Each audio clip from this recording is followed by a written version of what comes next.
Hello student, আগের ক্লাসগুলোতে আমরা different type of first order first degree differential ইকুয়েশনের সলিউশন বের করা শিখেছি। এই ক্লাসে আমরা solution of second order linear differential equation with constant coefficient শিখব। তো linear differential equation with constant coefficient বলতে কী বোঝায়? যদি একটা differential equation dny dx two the power n plus p1 dn minus 1y dx two the power n minus 1 plus dot dot dot pn minus 1 dy dx plus pny equal to q এই আকারে হয়, যেখানে p1 p2 pn আর constant and q is either constant or function of x, then this kind of equation is called a linear differential equation with constant coefficient. যদি n equal to 1 বসাই তাহলে আমরা কি পাচ্ছি dy dx plus py equal to q, তাহলে এটা হচ্ছে একটা linear first order differential equation. যদি n ইকুয়াল টু 2 বসাই তাহলে আমরা কি পাচ্ছি d square y by dx square plus p1 dy dx plus p2 y equal to q, তাহলে এটা হচ্ছে একটা second order differential equation with constant coefficient. এই টাইপের ইকুয়েশন সলভ করা আমরা এই ক্লাসে শিখব। তাহলে এই টাইপের ডিফারেনশিয়াল ইকুয়েশন সলভ করার বিভিন্ন রকম মেথড রয়েছে। তো প্রথমে দুটো কেস অ্যারাইজ করছে। এক হচ্ছে যদি কিউ ইকুয়াল টু 0 হয় তাহলে কিভাবে সলভ করব, আর যদি কিউ নট ইকুয়াল টু 0 হয় তাহলে কিভাবে সলভ করব। তো প্রথমে আমরা দেখব যে কিউ ইকুয়াল টু 0 হলে কিভাবে সলভ করতে হয়। যদি এই D square Y DX square plus p1 dy dx plus p2 y equal to 0, এই ডিফারেনশিয়াল ইকুয়েশনটা সলভ করতে আমরা একটা ট্রায়াল সলিউশন নেব, সেটা হচ্ছে y is equal to a e to the power mx। তাহলে y যদি পেয়ে যায় তাহলে আমরা dy dx আর d square y by dx square বের করতে পারবো। তাহলে কি পাচ্ছি দেখো, dy dx পেয়েছি a into e to the power mx, আর d square y by dx square পেয়েছি a into m square e to the power mx। এখানে পুট করবো এই ডিফারেনশিয়াল ইকুয়েশনটাকে, সেটা পুট করলে আমরা যেটা পাচ্ছি দেখো a e to the power mx into m square plus p1m plus p2 equal to 0। যেহেতু a e to the power mx not equal to 0, তাহলে m square plus p1m plus p2 এটা 0 হবে। তাহলে এটা একটা m এর second order বা quadratic equation, এটাকে বলা হয় অক্সিলারি ইকুয়েশন। তাহলে এই কোয়াড্রেটিক ইকুয়েশনের দুটো রুট থাকবে, এই দুটো রুটের ওপর ডিপেন্ড করে কী ধরনের সলিউশন হবে সেটা আমরা এখানে শিখব। দেখো, যদি দুটো রুট m1 আর m2 হয় তাহলে তিনটে কেস অ্যারাইজ করছে। ইফ m1 m2 আর রিয়েল অ্যান্ড আনইকুয়াল, যদি m1 m2 রিয়েল আর আনইকুয়াল হয় তাহলে সলিউশন হবে y is equal to c1 e to the power m1x plus c2 e to the power m2x, যেখানে c1 c2 আরবিটারি কনস্ট্যান্ট। যদি m1 m2 real আর equal হয়, that is m1 equal two m2 equal two m হয়, তাহলে এই differential ইকুয়েশনের solution হবে কি y is equal to c1 plus c2x e to the power mx, যেখানে c1 c2 arbitrary constant.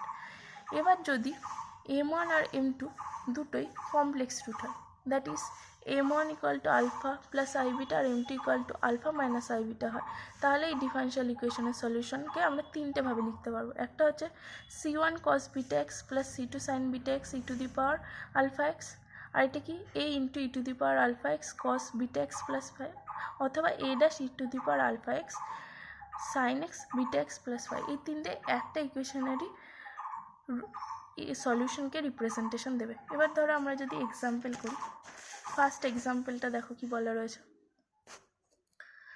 First এক্সাম্পলে বলা রয়েছে যে ফার্স্ট এক্সাম্পলটা হয়েছে 2 d square y dx square plus 5 dy dx minus 3y equal to 0 with condition কি y equal to 9 আর dy dx equal to 1 when x equal to 0। তাহলে এটা হচ্ছে given differential equation 2 d square y dx square plus 5y minus 5 dy dx minus 3y equal to 0। Trial solution নিয়েছি y is equal to e to the power mx। তাহলে auxiliary equation যেটা দাঁড়িয়েছে সেটা হচ্ছে 2m square plus 5m minus 3 equal to 0। এর middle term factor করে যে দুটো ভ্যালু পেয়েছি আমি, সেটা হচ্ছে হাফ আর একটা মাইনাস 3। তাহলে এই রুটস দুটো রিয়েল আর আনইকুয়াল, তাহলে আমার সলিউশন কী হবে y is equal to c1 e to the power half x plus c2 e to the power minus 3x। আর আমার কন্ডিশন কী দেওয়া আছে y is equal to 9 আর dy dx equal to 1 when x equal to 0। তাহলে dy dx বের করেছি, dy dx বের করলে যেটা পাচ্ছি c1 plus c2 e to the power half x minus 3c2 e to the power minus 3x। তাহলে আমার কন্ডিশন বসালে x এর ভ্যালু 0 বসাবো যখন y এর ভ্যালু 9, আর এক্সের ভ্যালু 0 বসাবো যখন ডিওয়াই ডিএক্স হচ্ছে 1। এখান থেকে আমরা যে দুটো কন্ডিশন পেয়েছি সেটা হচ্ছে c1 plus c2 equal to 9, আরেকটা হচ্ছে c1/2 minus 3c2 equal to 1। Solve করলে c1 পেয়েছি 8 আর c2 হচ্ছে 1। তাহলে আমার সলিউশন কী দাঁড়িয়েছে, y is equal two 8 into e⁻½ x plus e⁻−3x। পরের এক্সাম্পলটাতে দেখো কী আছে, d²y/dx² minus 4 dy dx plus 4 equal to 0। তাহলে এখানে ট্রায়াল সলিউশন নিয়েছি y is equal to a into e⁻mx। তাহলে এখান থেকে পাচ্ছি কি, এখান থেকে যে অক্সিলারি ইকুয়েশনটা পেয়েছি সেটা হচ্ছে m² minus 4m plus 4 equal to 0। m equal to পেয়েছি 2,2, তাহলে দুটো ইকুয়াল রুট পেয়েছি আর দুটোই হচ্ছে 2, রুট দুটো হচ্ছে 2, দুটোই ইকুয়াল। তাহলে সলিউশন হচ্ছে y is equal to c1 plus c2x e⁻²x। এর পরের এক্সাম্পলে দেখো কী আছে, পরের এক্সাম্পলে বলা রয়েছে যে d²y/dx² minus 6 dy dx plus 13y equal to 0। তাহলে এর ট্রায়াল সলিউশন কি, y is equal to a e⁻mx। তাহলে এর অক্সিলারি ইকুয়েশন হচ্ছে কি m² minus 6m plus 13 equal to 0। এবার শ্রীধর আচার্য অ্যাপ্লাই করে এখানে m এর যেটা ভ্যালু পেয়েছি সেটা হচ্ছে 3 প্লাস মাইনাস 2y।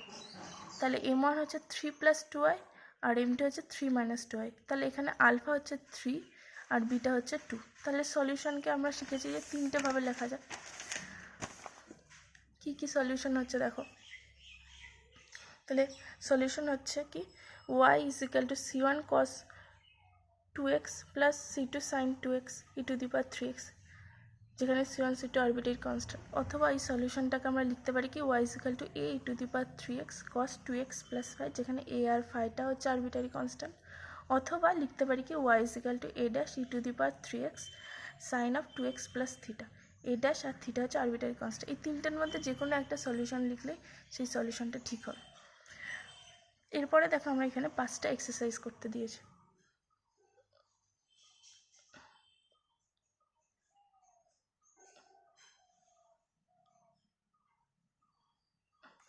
এরপরে যেটা শিখবো, যদি কিউ নট ইকুয়াল টু 0 হয়, কিউ নট ইকুয়াল টু 0 হলে কীভাবে সলভ করার বিভিন্ন রকম নিয়ম রয়েছে। এখানে আমরা প্রথম সেটা শিখব। কী বলা হয়েছে, যদি কিউ 0 না হয় তাহলে কিউ হচ্ছে হয় ফাংশন অফ এক্স হবে অথবা কনস্ট্যান্ট হবে। তাহলে আমার যে সেকেন্ড অর্ডার ডিফারেনশিয়াল ইকুয়েশনটা রয়েছে সেটাকে আমরা লিখতে পারি, যদি ডিকে ডিওয়াই ডিএক্স আর d²y-কে ক্যাপিটাল d²y-কে যদি d²y/dx² দিয়ে রিপ্লেস করে দিই, তাহলে লিখতে পারি যে capital d² plus p1 capital D plus p2y equal to Q আকার। তাহলে এই ডিফারেনশিয়াল ইকুয়েশনের সলিউশন হবে CF প্লাস PI, যেখানে CFটা হচ্ছে কমপ্লিমেন্টারি ফাংশন আর PIটা হচ্ছে পার্টিকুলার ইন্টিগ্রাল। এই CFটা আমরা পাবো কিউ ইকুয়াল টু 0 আর trial solution y is equal to mx, just as before. আগের যেভাবে করেছি কিউ ইকুয়াল টু 0 বসে সেইভাবে বের করলে যে সলিউশনটা পাবো সেটাকে আমরা এখানে কমপ্লিমেন্টারি ফাংশন বলবো। আর পিআই বের করার বিভিন্ন রকম নিয়ম রয়েছে। এই পিআই বের করার প্রথম নিয়মটা আমরা এখানে শিখছি, সেটা হচ্ছে যদি এফডি মানে কি d² plus p1d plus p2, একে যদি ফ্যাক্টরাইজড করা যায় তাহলে এটা একটা সেকেন্ড অর্ডার ইকুয়েশন। তাহলে ফ্যাক্টরাইজড করলে D minus alpha D minus beta দুটো ফ্যাক্টর পাবো। যদি ফ্যাক্টরাইজ করা যায় তাহলে আমরা পিআই বের করতে পারবো এখানে ফার্স্ট টাইপে। তাহলে পিআই হবে 1/fd ইন্টু কিউ, তাহলে 1/d minus alpha into q into 1/d minus beta.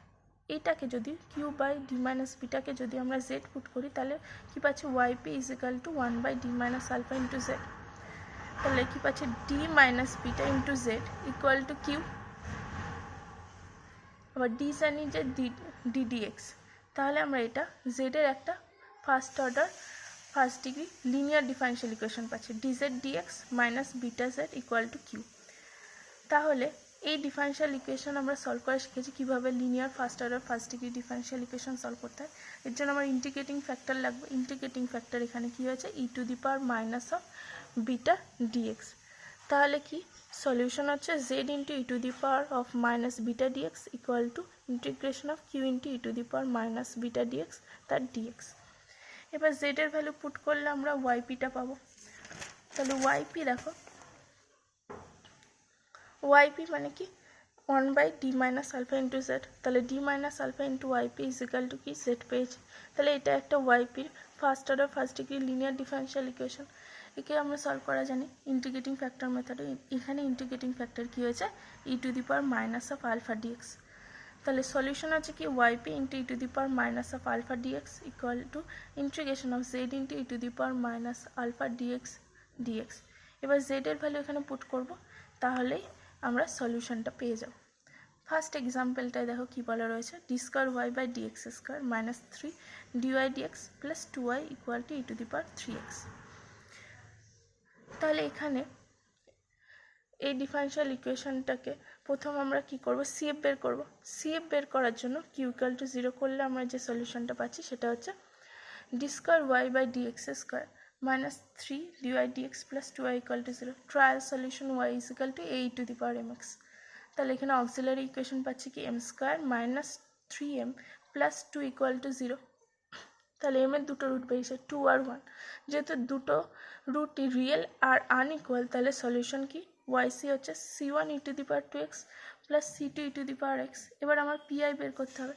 PI বের করার নিয়ম বলেছি যে যদি ফ্যাক্টরাইজ করা যায় এফডিকে, তাহলে এফডি এখানে কি D square minus 3d plus 2, একে ফ্যাক্টরাইজ করা যাচ্ছে, তার মানে আমরা এই মেথডে ওয়াইপি বের করতে পারবো।